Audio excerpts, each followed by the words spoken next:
जब भी इतिहास लिखा जाएगा तब मोदी सरकार के 10 साल के कार्यकाल को किसानों के खिलाफ क्रूरता, बर्बरता, दमन और दंशकाल के रूप में जाना जाएगा।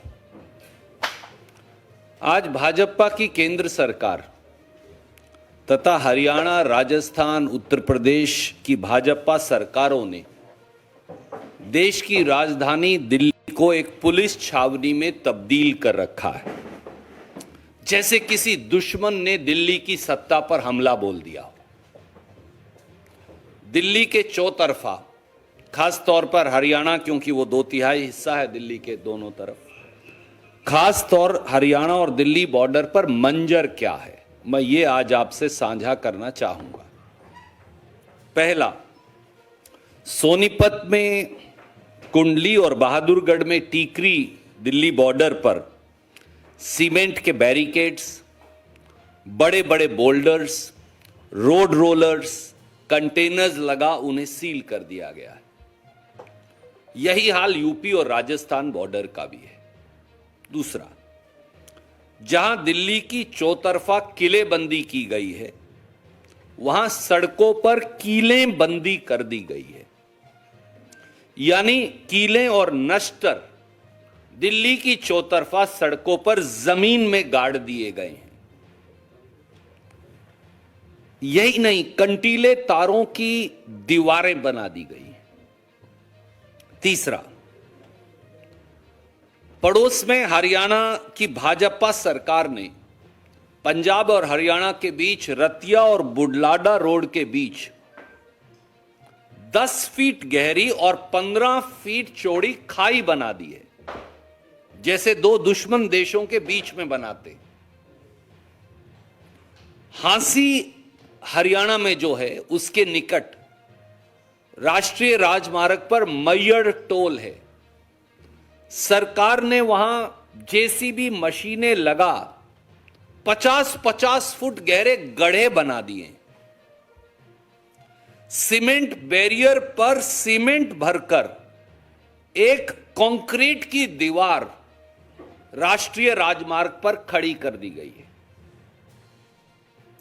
कैथल हरियाणा में खाई खोदकर containers, dumped vehicles, cement barricades वो लगाकर एक पूरी दीवार खड़ी कर दी गई है। चौथा पहलू, पंजाब और हरियाणा के बीच घग्गर नदी है और घग्गर नदी का पुल है, आप सब जानते हैं। उस पुल पर, पूरे पुल पर लोहे के बड़े बड़े कंटेनर्स के साथ साथ कील और नश्तर गाड़ दिए गए।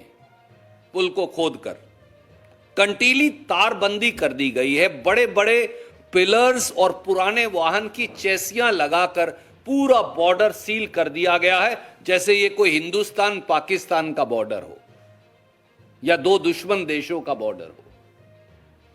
पांचवां, पूरे हरियाणा, पंजाब, पड़ोस में दिल्ली से सटे राजस्थान और इधर उत्तर प्रदेश के पड़ोस में दिल्ली से सटे जिलों में इंटरनेट सेवाएं पूरी तरह से बंद कर दी गई हैं, शट डाउन कर दी गई हैं। वो भी तब जब बोर्ड एग्जाम सर पर है और बच्चों को हर रोज आवश्यकता है। दिल्ली के चारों तरफ के जिलों में मौखिक हिदायत दी गई है कि किसी किसान के ट्रैक्टर में 10 लीटर से ज्यादा डीजल नहीं डाला जाएगा। कोई पेट्रोल पंप डाल ही नहीं रहा। अब उन्होंने डीजल डालना ही बंद कर दिया है। मध्य प्रदेश की भाजपा सरकार ने कर्नाटक और दूसरे राज्यों से आ रहे किसानों को जबरन ट्रेन रुकवाकर उतारकर गिरफ्तार कर लिया। साथियों, चौतरफा जुल्म का आलम है।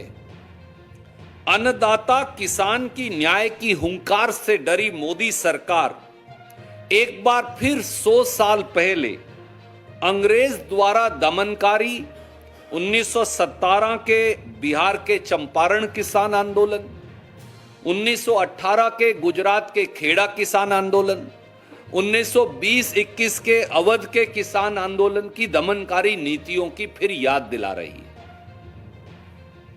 दिल्ली की सत्ता में बैठे क्रूर और अहंकारी सत्ताधारियों से हमारा केवल इतना सवाल है। पहला सवाल, क्या देश का अन्नदाता, किसान और खेत मजदूर न्याय मांगने अब देश की राजधानी दिल्ली में नहीं आ सकता? मैं फिर दोहराता हूं, क्या देश का अन्नदाता, किसान और खेत मजदूर न्याय मांगने अब देश की राजधानी दिल्ली में नहीं आ सकता? क्या किसान को दिल्ली की परिधि के 100 किलोमीटर में आने की अब आजादी नहीं रही है न्यू इंडिया में? दूसरा सवाल, क्या सरकार यह मानती और सोचती है कि किसान दिल्ली की सत्ता पर आक्रमण करने आ रहा है या फिर जबरन सत्ता पर कब्जा करना चाहता है?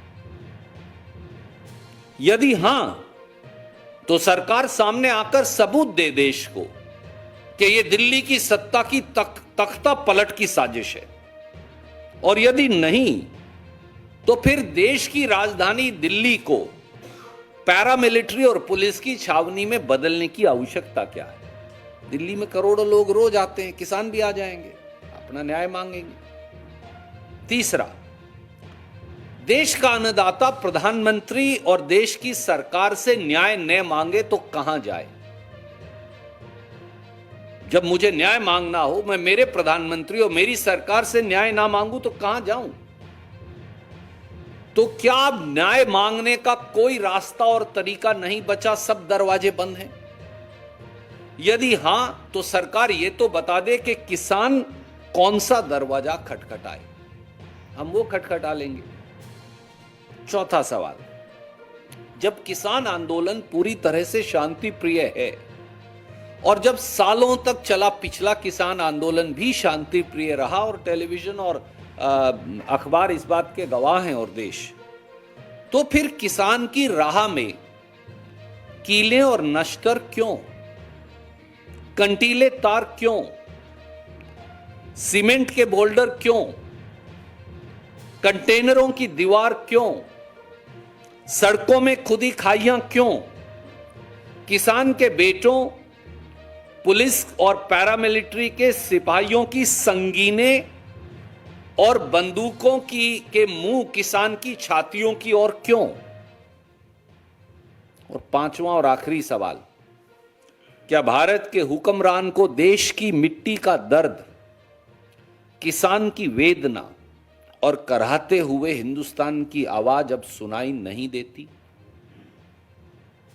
साथियों, याद करें कि 18 जुलाई 2022 को 3 काले कानून, लंबे किसान आंदोलन के बाद 3 काले कानून निरस्त करने के फैसले के बाद मौजूदा मोदी सरकार ने किसान को यह आश्वासन दिया कि वो एक प्रभावी और पारदर्शी न्यूनतम समर्थन मूल्य यानी एमएसपी का कानून लेकर आएंगे, बनाएंगे। यह वादा भी किया कि इस देश के 72 करोड़ किसान और खेत मजदूर को कर्ज मुक्ति से राहत दिलाने का रास्ता प्रशस्त करेंगे, क्योंकि इस देश में हर घंटे एक खेत मजदूर या किसान आत्महत्या का फंदा चूमने को मजबूर है। तो फिर किसान इस वादे की गारंटी क्यों ना मांगे? क्योंकि आजकल सरकार हर बात की गारंटी दे रही है। हम ये पूछते हैं, किसान मोदी जी के और भाजपा सरकार के इस वादे की गारंटी क्यों ना मांगे, न्याय क्यों ना मांगे? याद रहे, जब हमारे किसान बंजर जमीन का सीना फोड़कर निर्मल जल की धारा निकाल सकते हैं, जब अन्नदाता पथरीली जमीन का गरूर तोड़कर उसमें बीज अंकुरित कर देश का पेट पाल सकता है, तो फिर सत्ता के अहंकार और अन्याय के खरपतवार का समूल नाश भी कर सकता है। यह सरकार को जानना होगा।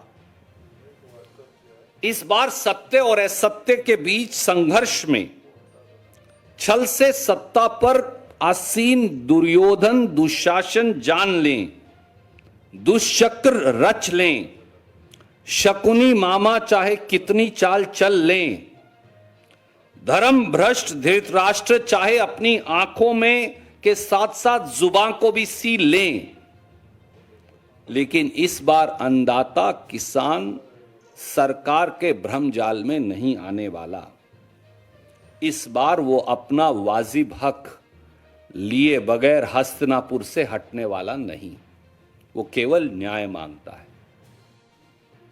सरकार ये भी समझ ले कि ये तो किसानों की लड़ाई का आगाज है। अभी तो बस पंजाब और हरियाणा के किसान न्याय मांगने, दरवाजा खटखटाने आए हैं। जब पूरे देश के किसान की कुमुक दिल्ली आएगी तो फिर अंजाम क्या होगा। किसान खेत मजदूर की परवरिश का सबसे बड़ा हिस्सा शांति और सदाचार होता है। किसान कभी हिंसक नहीं होता, क्योंकि जमीन कभी हमें हिंसक होना सिखाती ही नहीं।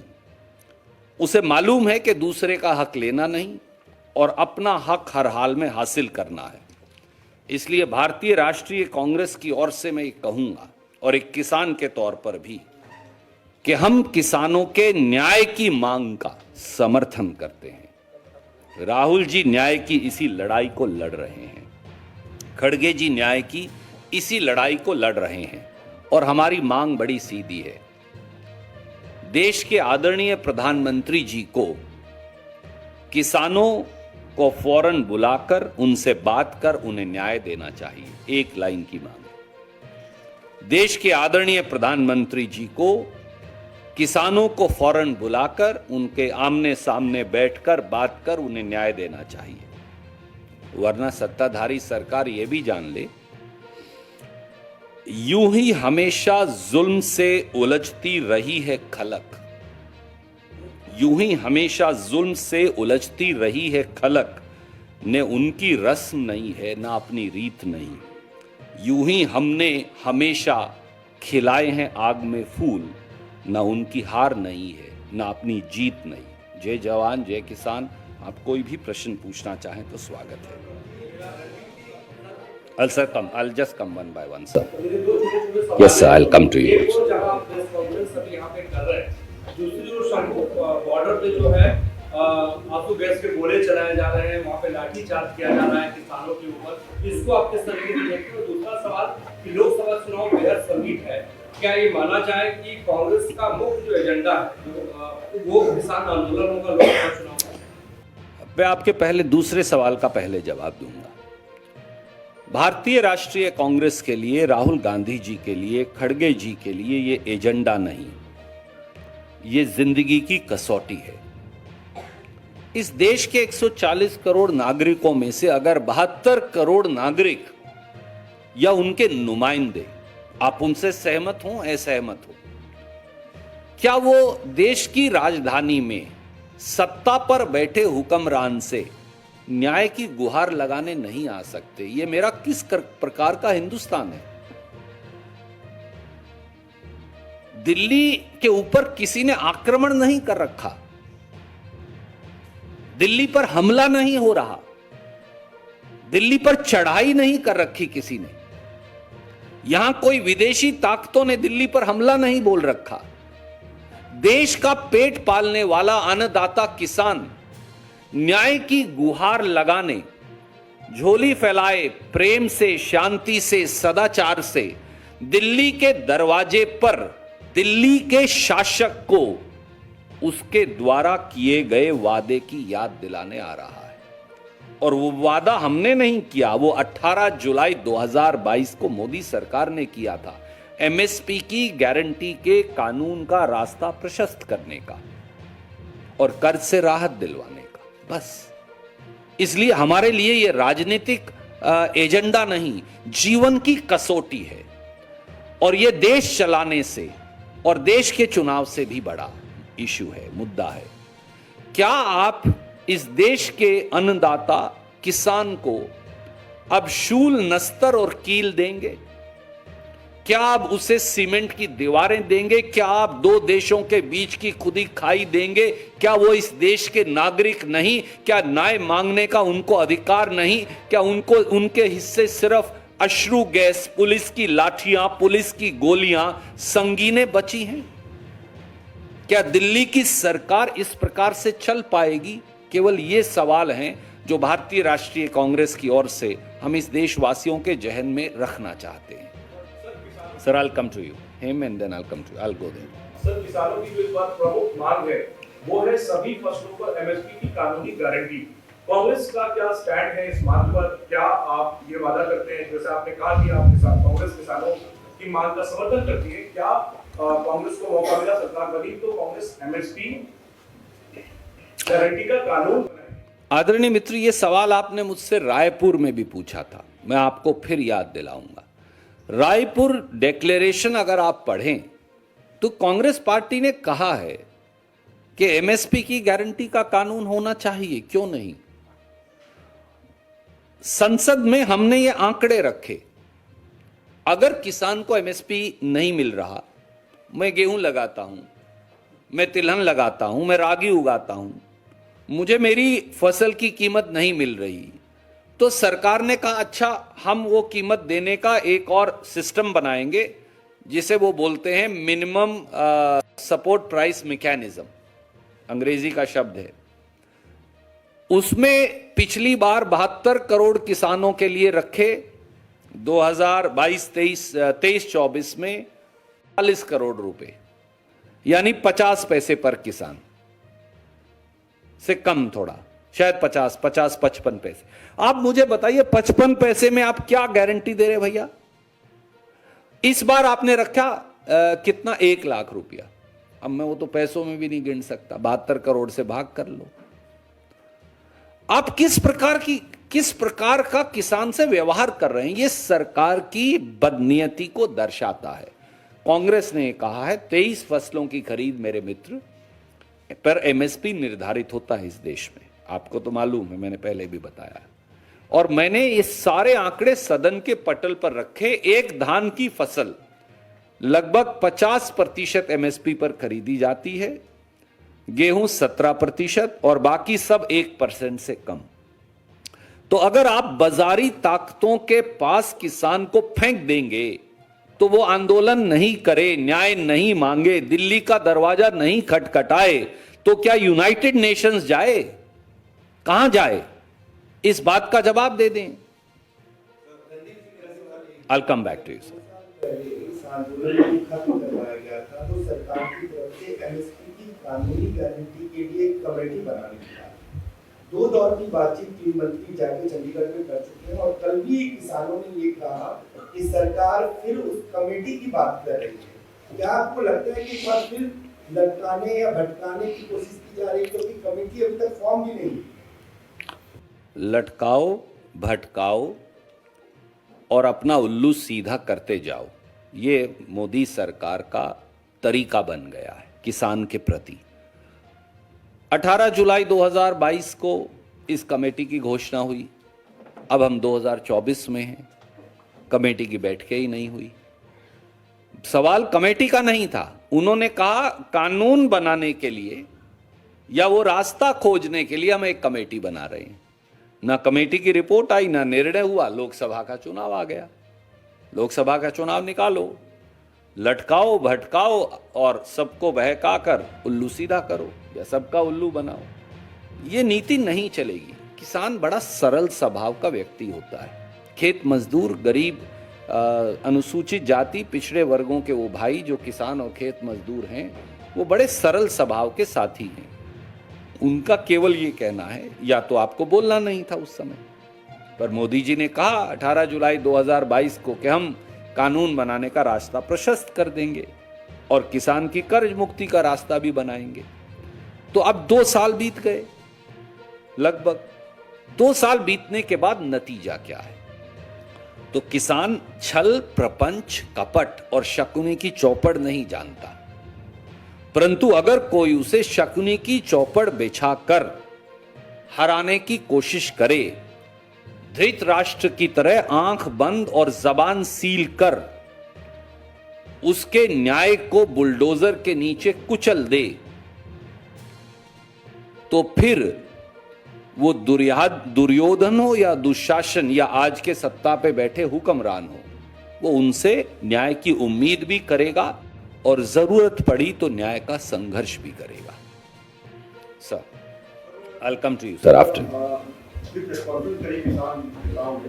तो उनका कहना है कि जितनी भाजपा दोषी है उतनी कांग्रेस भी दोषी है, क्योंकि कांग्रेस की नीतियों के चलते ही हमारा ये हाल।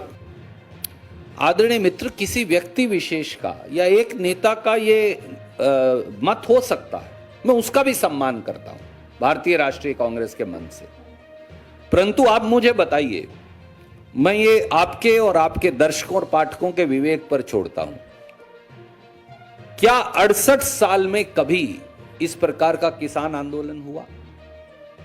क्या 68 साल में कभी लाखों किसान दिल्ली के दरवाजे पर दरवाजा खटखटाने आए? एक बार आए थे जब राजीव गांधी जी थे, टिकैत साहब आए थे।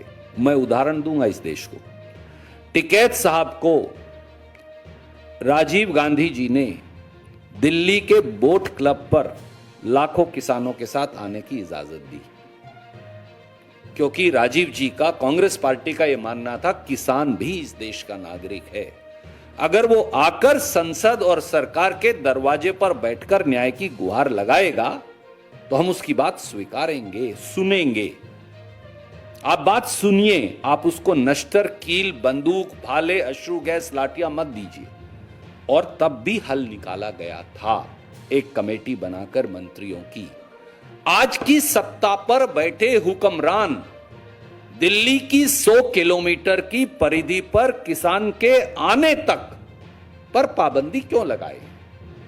इसलिए अगर आप यूपीए का भी कार्यकाल देखें तो 12% हर साल एमएसपी बढ़ता था, 12%। किसान आंदोलित क्यों नहीं था? इसीलिए नहीं था कि उसे लगता था कि उसके बाजार का भाव उसे मिल रहा है। यही कांग्रेस और बीजेपी में अंतर है। हम सुनते हैं, हम मरहम लगाते हैं, हमें कराहते हुए हिंदुस्तान की आवाज सुनती है।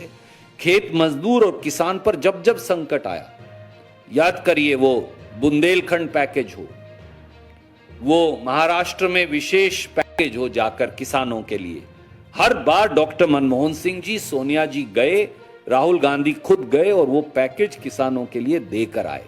तो एक वो समय था सरकारों और किसान में समन्वय और कभी कभी मतभेद का, और एक ये रास्ता है जहां किसान के हिस्से केवल नश्तर, कील, सीमेंट के बोल्डर, दीवारें, पुलिस की गोलियां, अश्रु गैस और लाठियां।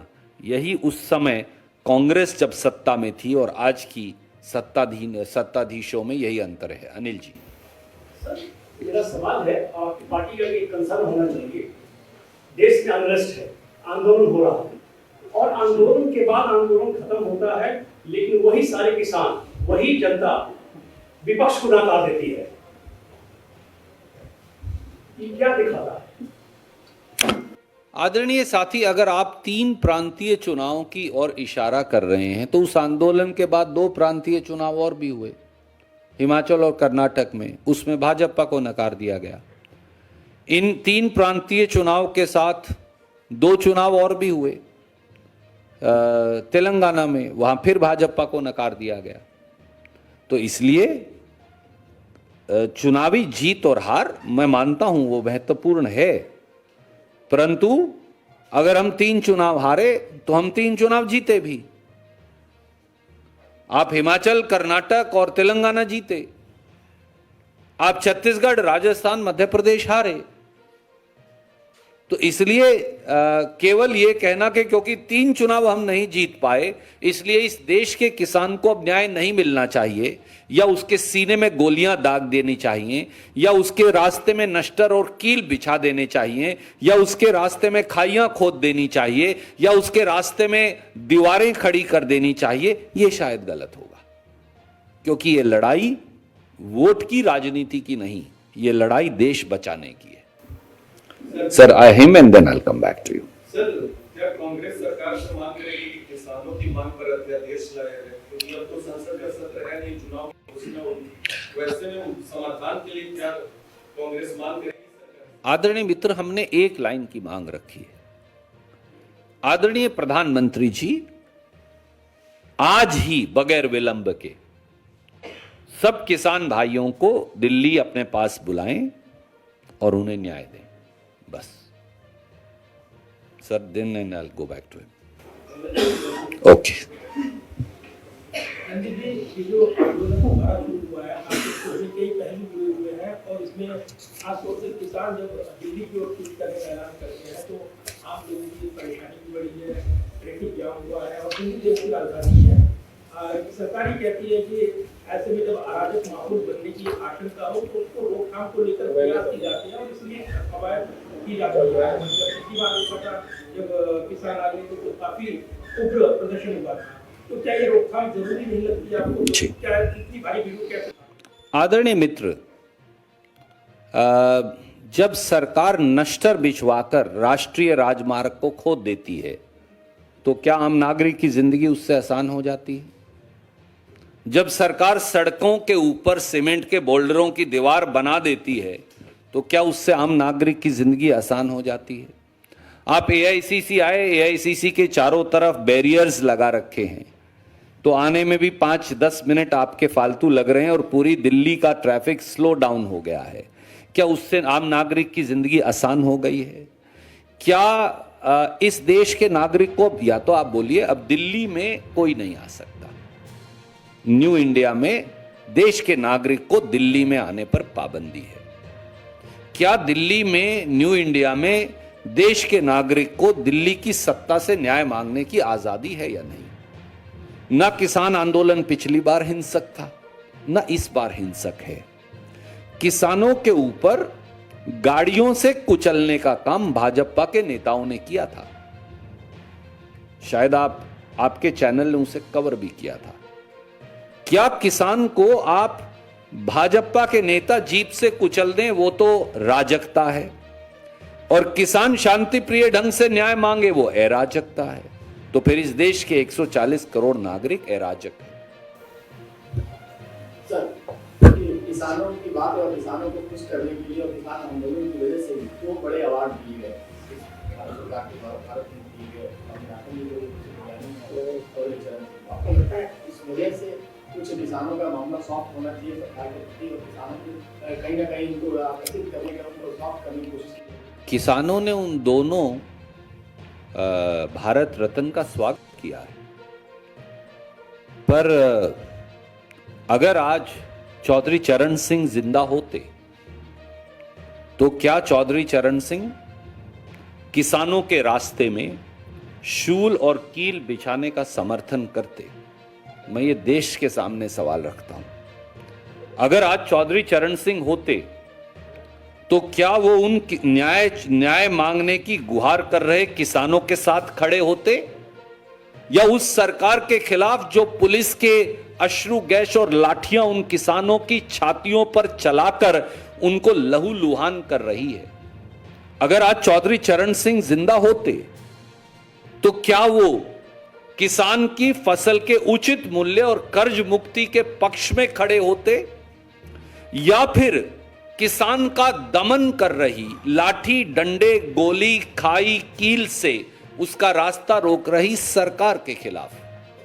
अगर आज स्वामीनाथन जी जिंदा होते तो क्या वो स्वामीनाथन रिपोर्ट में एमएसपी की गारंटी के कानून के पक्ष में खड़े होते, या ये कह रहे होते कि हम तुमसे बात ही नहीं करेंगे? मैं ये आपके विवेक पर छोड़ता हूं। उन महान विभूतियों का सम्मान तब होगा जब फटे मैले कुचले कपड़े पहने हुए इस देश के अन्नदाता किसान को न्याय मिलेगा। यही चौधरी चरण सिंह की आत्मा का, काम का, जीवन का सार भी है, और यही स्वामीनाथन जी का भी है। सर, आप बात कर रहे हैं कि सरकार की बात से भी परामर्श करना पड़ेगा, लेकिन तब तक किसान संगठन को किसानों को समझना चाहिए कि सरकार करेगी, लेकिन आप जनमानस को परेशान ना हो। आपने प्रधानमंत्री की बात करी, प्रधानमंत्री आज विदेश दौरे पर चले गए, इस तरीके से देखते हैं आप। एक मिनट, फिर मैं भूल जाऊंगा। दुर्भाग्य से इस देश में जो कृषि मंत्री अर्जुन जी हैं वो दुर्योधन सा व्यवहार किसानों से कर रहे हैं। काश अपने नाम की ही सीख ले लेते। जब अर्जुन अपने आप को जो लिखता है वो दुर्योधन बन जाए, दुशासन का व्यवहार हो और धृतराष्ट्र का चरित्र बन जाए, तो फिर देश का किसान न्याय की उम्मीद करे कैसे? 2 साल से किसान यही पुकार तो लगा रहे हैं कि बात करिए, हल निकालिए, परंतु सरकार का काम है लटकाना, भटकाना और किसान को न्याय से झटकाना। ये अब मंजूर नहीं है, केवल किसान ये कह रहा है। दूसरा सवाल आप दूसरा सवाल ये है, क्या कांग्रेस संसदीय दल की नेता सोनिया गांधी जी राज्यसभा नामांकन दाखिल करने वाली है? 15 तारीख आखिरी डेट है, इस तरीके की खबर आ रही है स्टेट कांग्रेस। आदरणीय मित्र, ये जब भी कोई निर्णय होगा हम आपको बता देंगे। पार्टी इस बारे में, पार्टी के अध्यक्ष निर्णय लेते हैं, तो जब कोई निर्णय होगा मैं आपको बता दूंगा। आज मुझे कोई जानकारी नहीं तो मैं कैसे साझा कर सकता हूं। धन्यवाद।